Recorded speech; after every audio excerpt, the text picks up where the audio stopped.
বিশ্ব নবী রাহমাতুল লিল আলামিন। এ আশিকে রাসূল কথাগুলা ভালো করে শুনুন। এবার সাহাবীরা গিয়া পয়গম্বরের সামনে গেলেন, নবী গো রিজিকের ব্যবস্থা করুন খাবারের।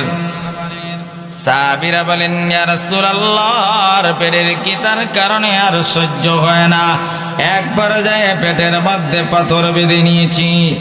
আল্লাহর নবীকে সাহাবীরা এই কথা বলার পর নবী চোখ দিয়া ঝরনার মতন পানির ফোঁটা গড়ে গড়ে পড়তেছে।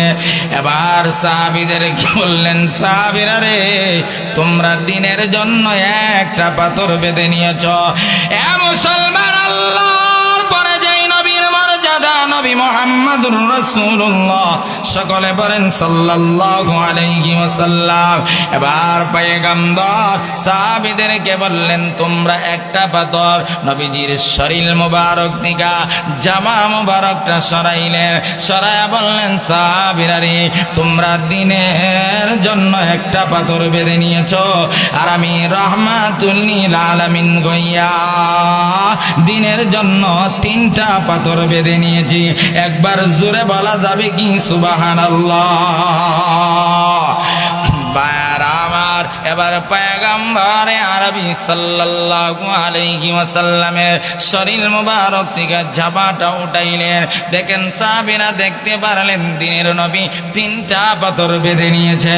এবার সাহাবীরা দৃশ্য দেখে আর কোনো কথা বলে না। এবার সাহাবীরা যারা যার স্থানের মধ্যে চলে গেলেন। এই দৃশ্য দেখে হযরতে জাবের ইবনে আব্দুল্লাহ রাদিয়াল্লাহু তাআলা আনহু, এবার জাবের ইবনে আব্দুল্লাহ আমার পয়গম্বরের চেহারার দিকে তাকাইয়া দেখেন নবীজির চেহারার রং পরিবর্তন হয়ে গিয়েছে, চেহারাটা মলিন হয়ে গিয়েছে। এবার জাবের ইবনে আব্দুল্লাহ একটা দৌড় দিয়া বাড়িতে গেলেন, গিয়া বলেন, পানের প্রিয়তম বিবি, ঘরে খাবার আছে কি? এবার জাবের ইবনে আব্দুল্লাহর বিবি বলেন, স্বামী হে, ঘরের মধ্যে শুধু 3.5 কেজি আটা আছে, আর কিছু নাই। তাহলে স্বামী কি করবেন? এবার জাবের ইবনে আব্দুল্লাহ বলেন, বিবি হে, 3.5 কেজি আটা দিয়া রুটি বানাও, একটা খাসি আছে জবাই করে দিয়ে যায়, গোশত ভুনা করো। কেন কারণ কি? তখন জাবের ইবনে আব্দুল্লাহ বলে, এ পানের প্রিয়তম বিবি, আমি দেখতে পেরেছি আল্লাহর পরে যেই নবীর মর্যাদা নবী মুহাম্মদ চেহারা মলিন হয়ে গিয়েছে পেটের কিতার কারণে 3টা পাথর বেঁধে নিয়েছে রে বিবি। আর আমার ঘরে যদি খাবার থাকে, আর আমার নবী যদি উপবাস থাকে, কিয়ামতের কঠিন ময়দানে আমি জাবের আশিক রাসূল হইয়া নবীর সামনে দাঁড়াইতে পারবো না। জোরে বলেন না সুবহানাল্লাহ, সুবহানাল্লাহ। এবার জাবের ইবনে আব্দুল্লাহ বলে, পানের প্রিয়তম বিবি, আমার ঘরে যদি খাবার থাকে, আর আমার নবী যদি উপবাস থাকে গো, কিয়ামতের কঠিন ময়দানে আল্লাহর আদালতে দাঁড়াইতে পারব না। এবার বিবি জাবের ইবনে আব্দুল্লাহর বিবি বলেন, স্বামী হে, আমাদের খাবার যদি শেষ হয়ে যায়, আমাদের সন্তানেরা কি ভক্ষণ করবে? জাবের তখন জবাব দিয়েছিলেন বিবিকে, সন্তানেরা উপবাস থাকতে পারে, কিন্তু আমার নবী উপবাস থাকতে পারে না গো, আমার নবী উপবাস থাকতে পারে না। এবার জাবের ইবনে আব্দুল্লাহ একটা দৌড় দিয়ে নবীর সামনে গেলেন, গিয়া বলেন, পয়গম্বর আমার, আপনি আবার বাড়ির দাওয়াত গ্রহণ করুন। এবার জাবের ইবনে আব্দুল্লাহর প্রশ্ন শুনে আমার নবী বললেন, এ জাবের, আমি কি তোমার বাড়ির দাওয়াত একাই গ্রহণ করব? এবার জাবের ইবনে আব্দুল্লাহ বলেন, একা? তখন দিনের নবী বলেন, জাবের রে, আমি একা তোমার বাড়ির দাওয়াত গ্রহণ করতে পারি না। এ জাবের, তাকাইয়া দেখ না রে, আমার 3500 সাহাবীরা উপবাস। এ জাবের, আমি নবী উপবাস থাকতে পারবো, আমার সাহাবীরা উপবাস থাকবে, আমি নবী মেনে নিতে পারি না। জোরে বলেন না সুবহানাল্লাহ, সুবহানাল্লাহ। এ রাজাপুরের মুসলমান, তোমার নবী আমার নবী উম্মতের প্রতি তোমার আমার লক্ষ্য করে দেখুন, আল্লাহ রাব্বুল আলামিন তেলাওয়াত মুবারককৃত আয়াতের ভিতরে আল্লাহ পৃথিবীর মানুষকে বলেন, হ্যাঁ পৃথিবীর ঈমানদারেরা, তোমাদের ঈমানকে কুফর মুক্ত করতে হবে, তোমাদের ঈমানকে শিরিক মুক্ত করতে হবে। আজকে মুসলমানের ঈমান কুফরের সাথে সম্পৃক্ত, মুসলমানের ঈমান শিরিকের সাথে সম্পৃক্ত। আল্লাহ বলেন, না রে বান্দা, না, তোর ঈমানকে কুফর মুক্ত রাখতে হবে, ঈমানকে শিরিক মুক্ত রাখতে হবে। যারা আল্লাহর প্রতি ঈমান আনে নাই, আমার আল্লাহ তাদেরকে ঈমানের দাওয়াত দিয়েছেন, ঈমান গ্রহণ করার জন্য আমার আল্লাহ দাওয়াত দিয়েছেন। 2 নাম্বার হলো আমলকে সহিহ করতে হবে। এ মুসলমান, আল্লাহ রাব্বুল আলামিন বলেন, পৃথিবীর মানুষেরা, তুমি যে আমলটা করবা, ওই আমলটা যদি আমার নবীর আমলের সাথে সাদৃশ্য হয়ে যায়, ওইটাকে নেক আমল বলা হয়। যদি নবীর আমলের সাথে সাদৃশ্য না হয়, এইটাকে নেক আমল বলা হয় না। আজকে মুসলমানের অধিকাংশ আমল নেক আমল হয় না, কারণ আমল নবীর আমলের সাথে সাদৃশ্য হয় না। আল্লাহ বলেন, 2টা শর্ত যদি পৃথিবীর মানুষেরা মানতে পারে, আমি আল্লাহ ওয়াদা দিলাম, তাদেরকে আমি আল্লাহ 2টা পুরস্কার দিব। একটা পুরস্কার আমি আল্লাহ পৃথিবীতে দিব, আর একটা পুরস্কার কিয়ামতের কঠিন ময়দানে দিব। এ রাজাপুরের মুসলমান, দুনিয়ার পুরস্কার হলো আমার আল্লাহ হায়াতান তয়্যিবা দান করবে, আর পরকালের পুরস্কার হলো ডান হাতে আমল নামা দিয়ে সেদিন আমার আল্লাহ আপনাকে আমাকে জান্নাতের মালিক বানায়া দিবে।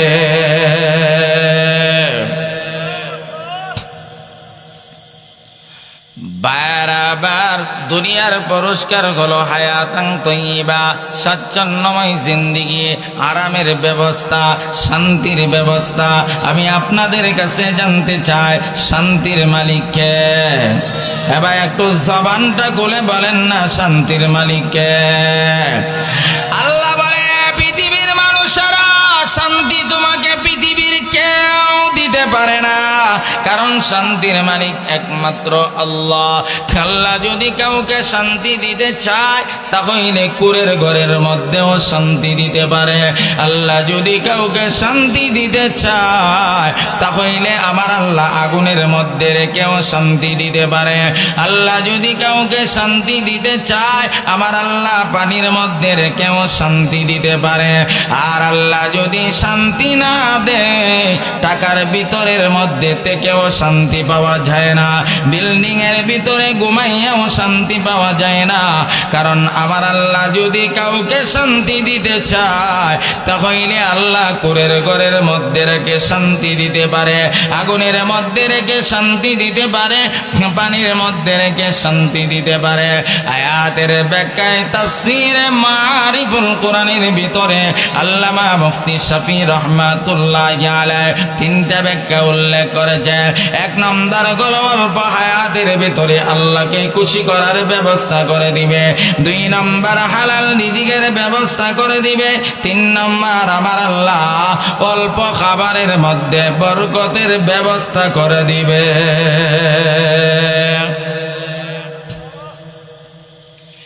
1 নম্বর হলো অল্প হায়াতের ভিতরে আল্লাহকে খুশি করার ব্যবস্থা করে দিবে। 2 নম্বর হালাল রিজিকের ব্যবস্থা করে দিবে।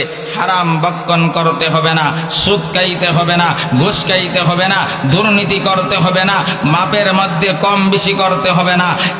কোথায় দিকে রিজিকের ব্যবস্থা, হালাল রিজিকের ব্যবস্থা আল্লাহ করবে, সেটার কল্পনা ধারণাও মুসলমান করতে পারে না। কিন্তু আমরা তো হারাম, আমাদের এমন একটা অবস্থা, হালাল খাবারটাও হারামের সাথে মিশ্রিত করে ভক্ষণ করি। আজকে সমাজে ঘুষখোরের অভাব নাই, সুদখোরের অভাব নাই। সুদখোর রাজাপুরে আছে না নাই?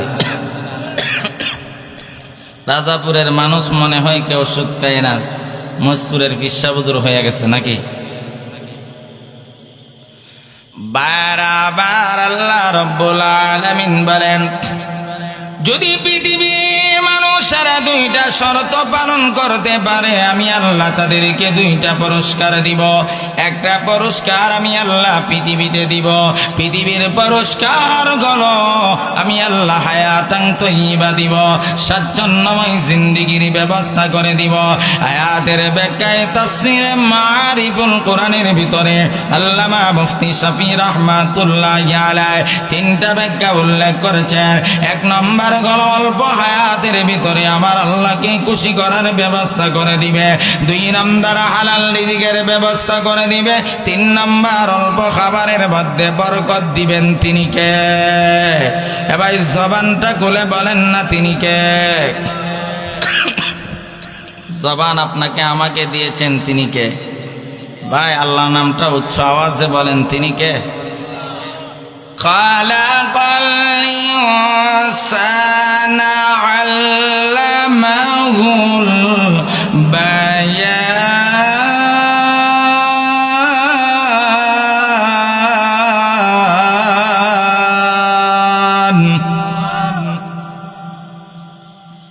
অল্প খাবারের মধ্যে বরকত দিতে পারেনি আল্লাহ?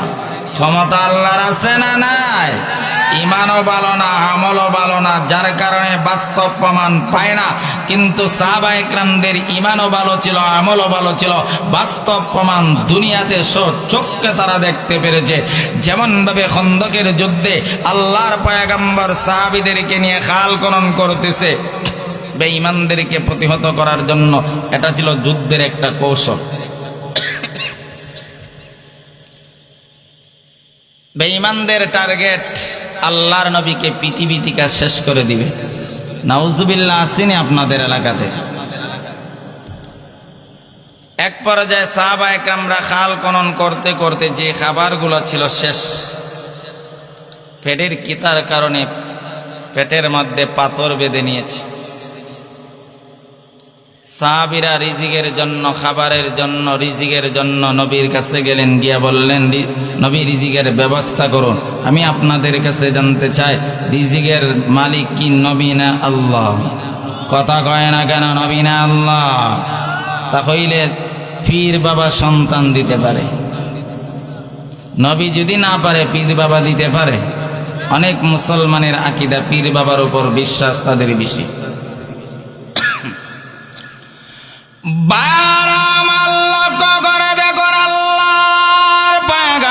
বিশ্ব নবী রাহমাতুল লিল আলামিন আশিকে রাসূল কথাগুলা ভালো করে শুনুন। এবার সাহাবীরা গিয়া পয়গম্বরের সামনে গেলেন, নবী গো রিজিকের ব্যবস্থা করুন খাবারের। সাহাবীরা বলেন, ইয়া রাসূলুল্লাহর পেটের কিতার কারণে আর সহ্য হয় না, একবার যায় পেটের মধ্যে পাথর বেঁধে নিয়েছি। আল্লাহর নবীকে সাহাবীরা এই কথা বলার পর নবী চোখ দিয়া ঝরনার মতন পানির ফোঁটা গড়ে গড়ে পড়তেছে।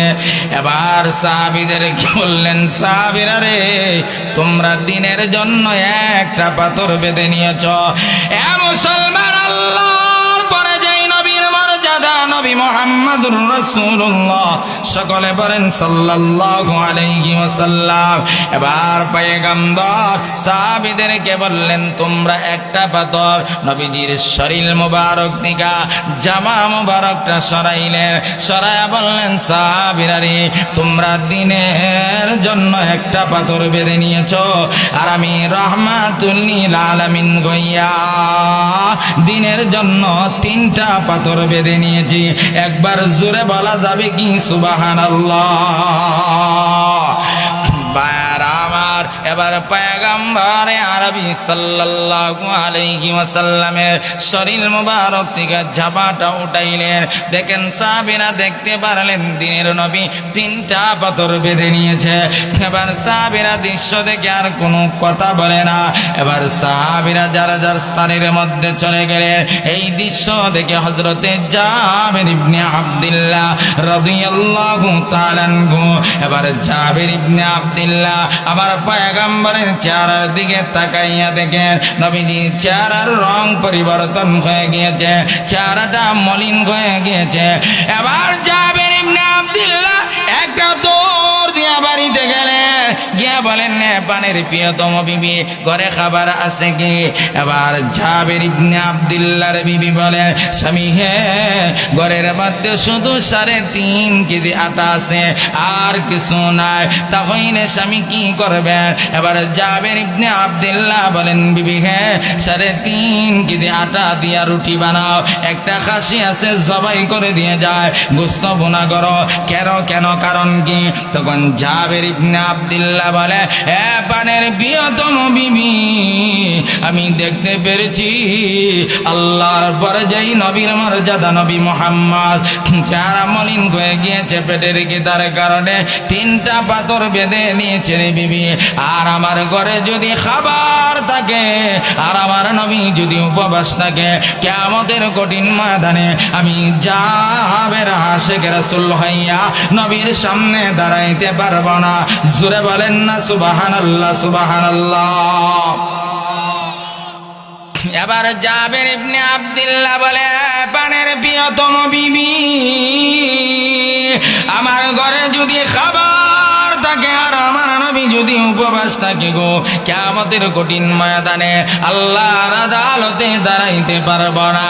এবার বিবি জাবের ইবনে আব্দুল্লাহর বিবি বলেন স্বামী হে আমাদের খাবার যদি শেষ হয়ে যায় আমাদের সন্তানেরা কি ভক্ষণ করবে? জাবের তখন জবাব দিয়েছিলেন বিবিকে সন্তানেরা উপবাস থাকতে পারে কিন্তু আমার নবী উপবাস থাকতে পারে না গো, আমার নবী উপবাস থাকতে পারে না। এবার জাবের ইবনে আব্দুল্লাহ একটা দৌড় দিয়ে নবীর সামনে গেলেন, গিয়া বলেন পয়গম্বর আমার আপনি আবার বাড়ির দাওয়াত গ্রহণ করুন। এবার জাবের ইবনে আব্দুল্লাহর প্রশ্ন শুনে আমার নবী বললেন এ জাবের আমি কি তোমার বাড়ির দাওয়াত একাই গ্রহণ করব? এবার জাবের ইবনে আব্দুল্লাহ বলেন একা। তখন দিনের নবী বলেন জাবের রে আমি একা তোমার বাড়ির দাওয়াত গ্রহণ করতে পারি না। এ জাবের তাকাইয়া দেখ না রে আমার 3500 সাহাবীরা উপবাস। এ জাবের আমি নবী উপবাস থাকতে পারবো, আমার সাহাবীরা উপবাস থাকবে, আমি নবী মেনে নিতে পারি না। জোরে বলেন না সুবহানাল্লাহ সুবহানাল্লাহ। এ রাজাপুরের মুসলমান তোমার নবী আমার নবী উম্মতের প্রতি এত মায়া, উম্মতের প্রতি এত দরদ, উম্মতের প্রতি এত ভালোবাসা। যেই দিন নবীকে আল্লাহ দাওয়াত দিয়েছিলেন সুবহানাল্লাযী আসরা বিআবদিহি লাইলাম মিনাল মাসজিদিল হারাম, আমার আল্লাহ আবার নবীকে দাওয়াত দিয়েছিলেন মেরাজে। নবী গিয়েছিলেন, যাওয়ার পর বন্ধুর পাশে বসলেন, কত ধরনের গোপন আলাপ। মায়া আশিকে মাওলা গো মেরা এশকে নিরালা, মায়া আশিকে মাওলা গো মেরা এশকে নিরালা, ऐ जुमरे जगह जिसके तजल्ली से उजाला, या रब मेरे आंखों में समा जाए मदीना, या रब मेरे आंखों में समा जाए मदीना, मुद्दत से मेरा दिल में तमन्ना है मदीना, मुद्दत से मेरा दिल में तमन्ना है मदीना। আল্লাহু আকবার বলেন। নবী গেলেন, পাশাপাশি বসলেন। আল্লাহ বন্ধুকে বন্ধু কত ধরনের প্রশ্ন, নবী একটাই উত্তর, আল্লাহুম্মা উম্মতি। কিতাবের ভিতরে আছে এই কিছু সময়ের ভিতরে তোমার মতন আমার মতন নাফরমানের জন্য নবী 70,000 বার আল্লাহর কাছে মাপ চেয়েছে। সুবহানাল্লাহ, জোরে বলেন সুবহানাল্লাহ সুবহানাল্লাহ। এমন নবীকে গালি দিলে মেনে নেওয়া যায় না? রাজাপুরের মানুষ মানতে পারবে, বন্ড যারা আছে তারাও মানতে পারে, যাদের অন্তরে যারা পরিমাণ নবীর মহব্বত আছে নবীকে গালি দিলে মেনে নিতে পারে না, মেনে নিতে পারে না। ঠিক না বেঠিক? সুরে গো। কিন্তু রাজাপুরের মানুষ যারা আশিকে রাসূলের 5-7টা টুপি বিন্দে তারাও মানতে পারে। তারাও ইহুদি খ্রিস্টানদের দালালি যদি বাংলার জমিনে কেউ করে থাকে, যারা নবীর নাম বিক্রি করে পেট পালার দান্দা করে, তারা ওই বর্তমান বাংলাদেশের মধ্যে ইহুদি খ্রিস্টানদের আদর্শ বাস্তবায়ন করতে চায়। এই নবীকে গালি দিলে মানবেন? কথা বলেন না কেন মানবেন? যার অন্তরে নবীর মহব্বত আছে বিন্দু পরিমাণ কেউ মেনে নিতে পারে?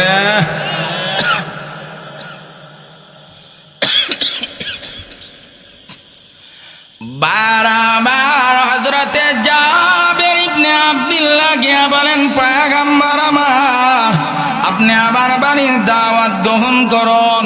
নবী বলেন, জাবের রে, আমি একা তোমার বাড়ির দাওয়াত গ্রহণ করতে পারি না, কারণ আমি যেইভাবে উপবাস, আমার ৩,৫০০ সাহাবীদের জামাত উপবাস। এ জাবের, আমি উপবাস থাকতে পারবো, আমার সাহাবীরা উপবাস থাকবে, আমি নবী মেনে নিতে পারি না। জোরে বলেন না সুবহানাল্লাহ, সুবহানাল্লাহ। রাজাপুরের মুসলমান, তোমার নবী আমার নবী, উম্মতের প্রতি এত মায়া,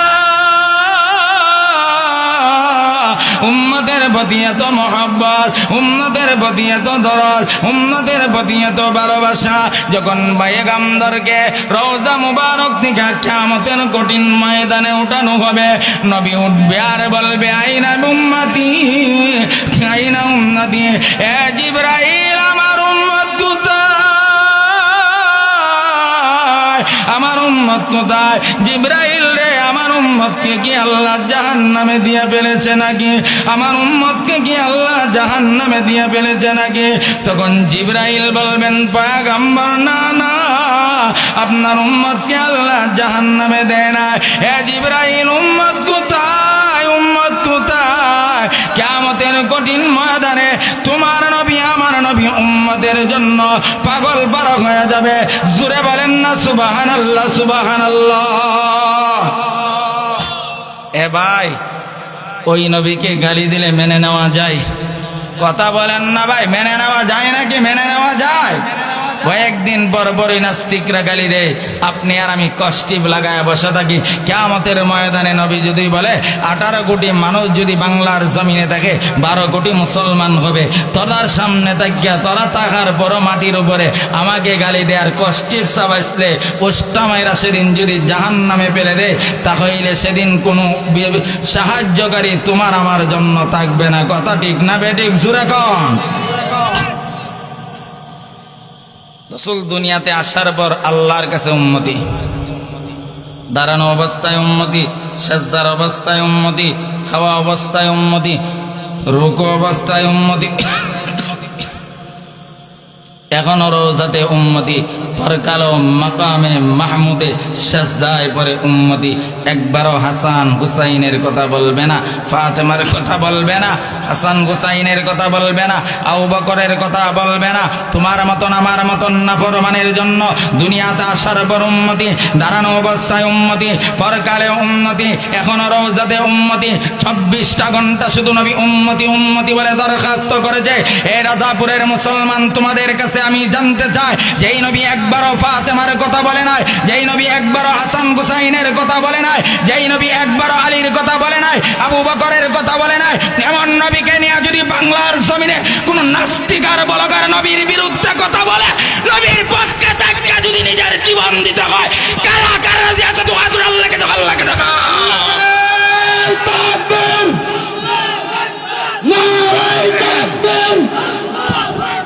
বিশ্বনবীর শত্রুরা, ইসলামের শত্রুরা, হত্যাকারীদের শত্রুরা, মুফতি কাসর আহমদ আশরাফি সাহেব, নারায়ে তাকবীর। এই নবীর পক্ষে জীবন দিতে রাজি আছেন কিনা? কথা কয় না, জীবন দিতে রাজি আছেন কিনা? নেতার বিরুদ্ধে কথা বললে লাঠি লয়া দাঁড়া যাও, পীরের বিরুদ্ধে বললে লাঠি লয়া দাঁড়া যাও। নবীর বিরুদ্ধে যখন নাস্তিক আর মুরতাদরা কথা বলে, তখন তোমাকে লাঠি লয়া প্রতিবাদ করতে দেখা যায় না। আল্লাহর কসম করে বলতে পারি, নবীর বিরুদ্ধে বললে যদি প্রতিবাদ না করো, তুমি নবীর উম্মত হতে পারো না। ঠিক না বেঠিক? জোরে কর। উম্মত দাবি করো আর আশিক রাসূল দাবি করো, জিলাপি আর খিচুড়ি খাওয়ার, পেট পালার দান্দা করার একটা ব্যবস্থা এক শ্রেণীর নামদারি আলেমরা এইগুলা সুযোগ করেছে। কথা ঠিক না বেঠিক? জোরে কর। এইগুলা বললে আবার অনেকের অনেক ধরনের কথা মন্তব্য আছে।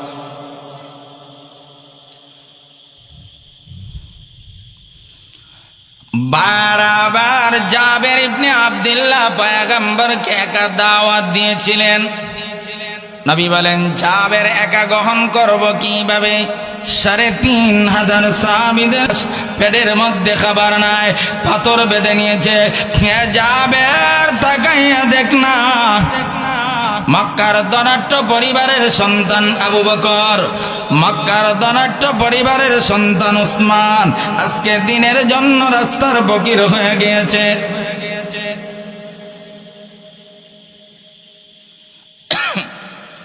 আবার জাবের ইবনে আব্দুল্লাহ পয়গম্বরকে দাওয়াত দিলেন একা। আমার নবী ৩,৫০০ সাহাবীদের জামাত সহ গ্রহণ করলেন। এবার জাবের ইবনে আব্দুল্লাহ চিন্তায় পেরেশান, ৩.৫ কেজি আটার রুটি দিয়া কি ৩,৫০০ মানুষ খাওয়ানো সম্ভব? কথা ওয়াজ বুঝেন তো বুঝেন? ৩.৫ কেজি আটার রুটি দিয়া ৩,৫০০ মানুষ, আবার পেটের কয়েকদিনের কিতা পেটের মধ্যে পাথর, কি পরিমাণ খাবারের প্রয়োজন তাদের? ওই ৩.৫ কেজি আটার রুটি দিয়া কি ৩,৫০০ মানুষ খাওয়ানো কোনো অবস্থাতে সম্ভব? কথা বলেন না ভাই, সম্ভব?